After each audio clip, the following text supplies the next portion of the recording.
Hi everyone, welcome back to the kitchen. Today we're going to do another video showing you another idea of how you can use those par-baked pizza crusts that we made a few videos ago. Let's make some delicious garlic Parmesan breadsticks as well as the garlic butter spread to go on them. I can't wait to show you how this all comes together.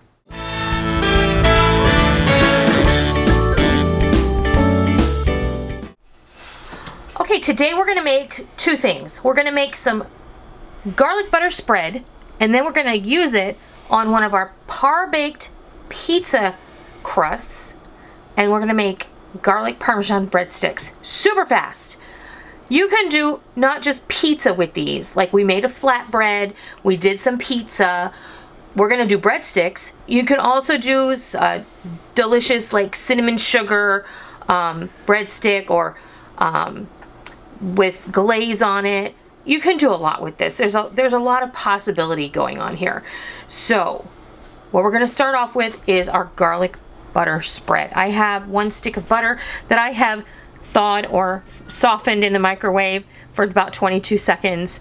And then I have a 1/4 cup of Parmesan cheese, about a tablespoon of chopped or minced garlic, and then these delicious seasonings that really make it all come together. So I have a teaspoon each Italian seasoning, garlic powder, dried parsley, and kosher salt.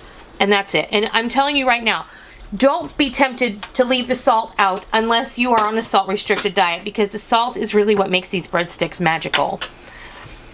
So I have my butter, and it doesn't matter if it got a little melty. It's perfectly softened though. That's exactly what we want. Just get in here with a spatula. And then we're going to add all of our delicious goodness. Our spices, our cheese, and our fresh garlic. Now when this bakes in the oven, that cheese and that butter, it kind of come together and give you a beautiful crusty Parmesan breadstick. It doesn't take much, just stir it on up. You're going to have like a paste that's going to be really easy to spread. Now we're just going to go ahead, and I have an offset spatula here. You may or may not choose to use the whole thing. Let's see where we're at. We're going to spread some on here. The offset spatula is really very helpful. And just go ahead and spread this all the way to the edges, because this is going to be cut into breadsticks when it comes out of the oven. And you want all that garlicky, buttery goodness to reach every single corner and edge. So I ended up using all that we made. This is also really nice to make in advance. You can do up a whole pound of butter and just keep it in a container in your fridge. And then when you need it, it's ready to go. Because I'm telling you, this is not just great on these pizza crusts. This is great. This is how I make garlic bread. And you could use this on garlic knots if you like to make homemade garlic knots. This is great if you just want to make Rick's style of garlic toast, where you toast white bread in the toaster and you smear it with some garlic butter, and then you cut it into 3 strips. And that's how we have special Rick style garlic toast with our spaghetti sometimes.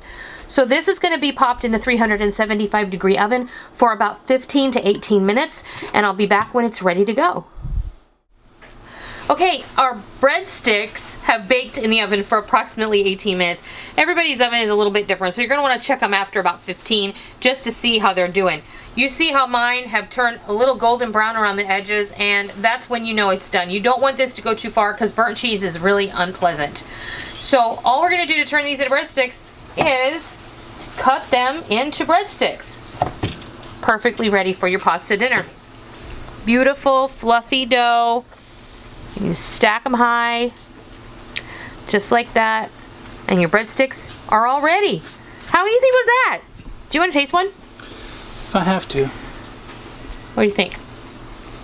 Wow. That looks delicious. I'll make you do the happy dance. Oh, that's really good. Really good. Perfectly seasoned. And the butter baked into it. You may have a little bit of butter on the pan, but don't worry about it. I just pulled mine onto a different pan with a clean piece of parchment, let it sit for a minute, and then I put it over here on the board. That way you're not dripping. These are not drippy. They're beautiful, they're delicious, and they're really quick and easy. There's another idea of how you can use your par-cooked pizza crust make breadsticks. You'll be happy that you did. I hope you give these breadsticks a try sometime soon, and I hope you love it. And until next time, I'll see ya.